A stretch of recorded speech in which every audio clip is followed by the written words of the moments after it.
ભગવાનનું પ્રાગટ્ય થયેલું જોઈ અને જેટલા બધા હતા આ બધા મળ્યા ભગવાનની સ્તુતિ કરવા પૃથુ મહારાજની સ્તુતિ કરતા કરતા મહારાજ પૃથુએ કીધું કે હે બ્રાહ્મણો, દેવતાઓ, ઋષિ મુનિઓ, આ તમે બધા શરીર કેમ હાવ સુકાઈ ગયા? આ શરીર ઉપર ખાલી હાડકા માથે ચામડી વીટી આવા શરીર કેમ થઈ ગયા?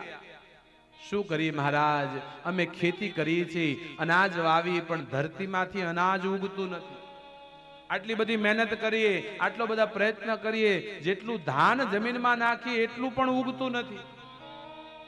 મહારાજ તમે એવું કાંઈક કરો કે ધરતી પાછી ધાન દેતી થાય. પૃથુ મહારાજને ક્રોધ આવ્યો કે હે ધરતી, તારી અંદર અનાજ નાખવામાં આવે, તારે એકનું અનેક ગણું આપવું જોઈએ, એની બદલે જેટલું વાવે છે એટલું પણ તું ઉગાવતી નથી. ધરતી પર કહેવાય છે મહારાજ પૃથુને ક્રોધ આવ્યો અને ભગવાનનો અવતાર હતા અને પૃથુ કહેવા લાગ્યા કે હે ધરતી, હું તારો નાશ કરી બીજી ધરતી ઉત્પન્ન કરીશ.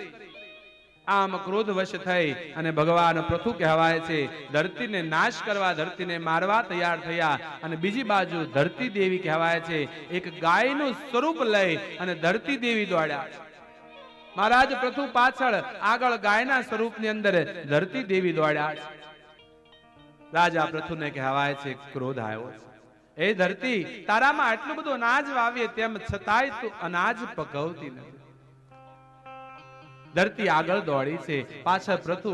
ધરતી બ્રહ્મા પાસે આવી. બ્રહ્માએ કીધું કે હે ધરતી, હું પણ તારું રક્ષણ ન કરી શકું. ભગવાન વિષ્ણુ પાસે આવી. વિષ્ણુએ પણ કીધું તારું રક્ષણ નહીં કરું.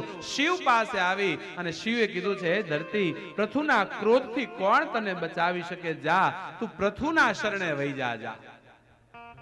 જે તને મારવા આવે છે એના શરણે વહી. પૃથ્વી કહેવાય છે ગાયના સ્વરૂપે રાજા પૃથુના શરણમાં મહારાજ પાહી મામ પાયમ. એ ધરતી, તને હું મૂકીશ નહીં, છોડીશ નહીં. મહારાજ મારો કોઈ વાક નથી. ધરતી, તું અનાજ પકવતી નથી, તારો વાક નથી. હા મહારાજ, મારો કોઈ વાક નથી. મહારાજ શું કરું? વેનનો એટલો ત્રાસ હતો ને કે વેનના ત્રાસના કારણે હું બંજર બની ગઈ છું. જેવો રાજા હોય ને બાપ, ત્યાંની પ્રજા એવી થાતી હોય છે. જ્યાં જેવો રાજા હોય, યથા રાજા તથા પ્રજા. જેવો રાજા એવું વાતાવરણ સર્જાતું હોય. આજના સમયની અંદર આપણે જોઈ, આ છેલ્લા 5-7 વર્ષથી જે સનાતન ધર્મ શબ્દ આપણને સંભળાઈ રહ્યો છે બાબા, સનાતન ધર્મનો આમ સૂર્યોદય થઈ રહ્યો છે. એનું એક જ કારણ છે, આ દેશને યશસ્વી વડાપ્રધાન નરેન્દ્ર મોદી જેવો રાજા મળ્યો છે બાપ. આ રાજા સનાતની છે એટલે આખો દેશ સનાતનની દિશામાં દોડી રહ્યો છે.